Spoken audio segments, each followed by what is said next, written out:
ในระหว่างวันที่ 4-6 มิถุนายน 2025 ที่ผ่านมา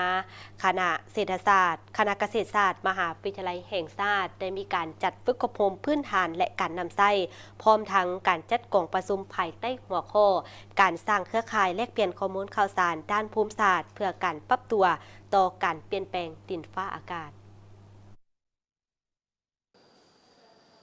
โดยวิภูเขาห่วมจากมหาวิทยาลัยแห่งชาติมหาวิทยาลัยสุพรรณวงศ์มหาวิทยาลัยสวรรณเขตและมหาวิทยาลัยจับประสักและจากกรมคุ้มครองและพัฒนาที่ดินเกษตรกรรมกรมป่าไม้กระทรวงเกษตรกรรมและป่าไม้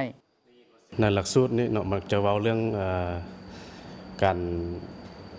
ปรับถ่ายภาพดาวเทียมเนาะมาเรื่องแผนที่แล้วก็จะมีเรื่องการนำใส่ข้อมูลเข้าในการอ่านโดย AI เนาะซึ่งพวกเราพัฒนามาก็ได้2 ปีเนาะ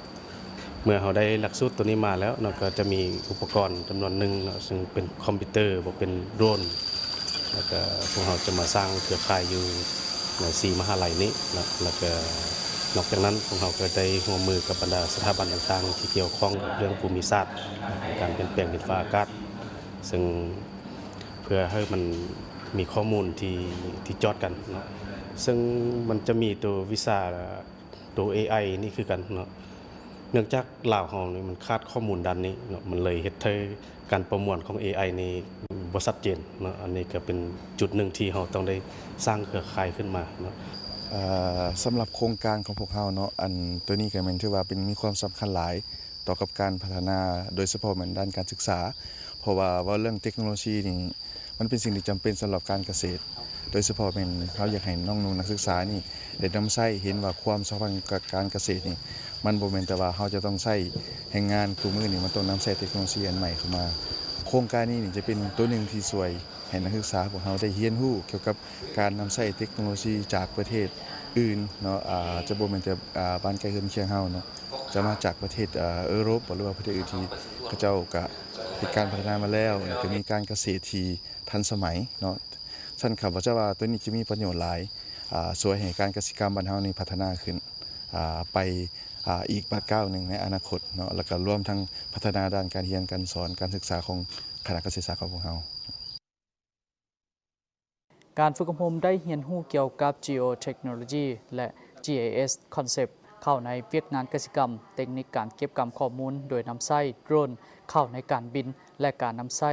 QGIS สำหรับการสร้างแผนที่การวิเคราะห์ NDVI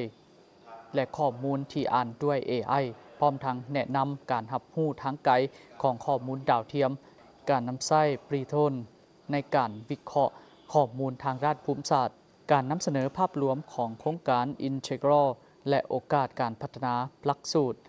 ทิศทางการสร้างเครือข่ายแลกเปลี่ยนข้อมูลข่าวสารด้านภูมิศาสตร์เพื่อการเรียนการสอนและการพัฒนาตลอดฮอดทางข้อตกลงสร้างเครือข่ายแลกเปลี่ยนข้อมูลข่าวสารแบ่งปันข้อมูลทางด้านภูมิศาสตร์เครื่องมือและทรัพยากรมนุษย์ร่วมกันระหว่างสถาบันด้วยกันร่วมมือในการพัฒนาหลักสูตรการศึกษาและการฝึกอบรมสร้างความเข้มแข็งในการนำใช้เทคโนโลยีทางด้านภูมิศาสตร์เพื่อการปรับตัวต่อการเปลี่ยนแปลงดินฟ้าอากาศและการค้นคว้าวิทยาศาสตร์การนำใช้ข้อมูลด้านภูมิศาสตร์เพื่อประสานงานและแลกเปลี่ยนข้อมูลข่าวสารที่จำเป็นร่วมกันเพื่อหันสู่การนำเอาเวียกงานกสิกรรมนี้ไปสู่เวียกงานที่เป็นทันสมัยที่ติดพันกับทางเอียงของสังคมนั้นอันที่หนึ่งพวกเราก็ได้มีการดำเนินปรับปรุงหลักสูตรนี้หลักสูตรการเรียนการสอนนี้บอกว่าจะเป็นขั้นระดับปริญญาตรีระดับปริญญาโทเพื่อให้มันสอดคล้องกับทางเอียงปัจจุบันก็คือทางเอียงในการหันเป็นทันสมัยอันนี้พวกเราถือเป็นความสำคัญพิเศษและพร้อมเดียวกันนั้นพวกเราก็ได้ถือเอาเวียกงานค้นคว้าวิทยาศาสตร์ค้นคว้าวิจัยนี่ในสนองทุนเข้าสู่เวียกงานค้นคว้าวิจัยในโครงเขตของคณะวิชาเกษตรศาสตร์นี้เพื่อเห็นอะไรให้สามารถในนวัตกรรมใหม่ในวิธีการใหม่มานำใช้บ่ว่าเฉพาะแต่ในการเรียนการสอนแล้วก็เพื่อเอามาให้สังคมได้นำใช้อันนี้พวกเราก็ถือเป็นปัญหาสำคัญ พร้อมกันนั้นพวกเราก็ได้มีการยัดแยง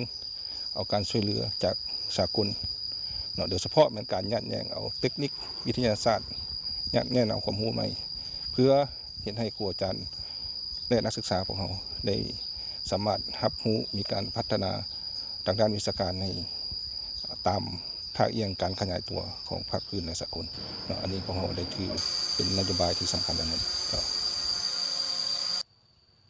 กิจกรรมในครั้งนี้ได้รับการสนับสนุนจากสหภาพยุโรปที่มีเป้าหมายในการส่งเสริมการพัฒนาความอาจสามารถในการนำใช้เทคโนโลยีทางด้านภูมิศาสตร์ผ่านการฝึกอบรมทางวิชาการพัฒนาหลักสูตรการเรียนการสอนและการร่วมมือระหว่างสถาบันการศึกษาโดยเฉพาะมหาวิทยาลัยต่างๆในสปป.ลาวและกระทรวงที่เกี่ยวข้อง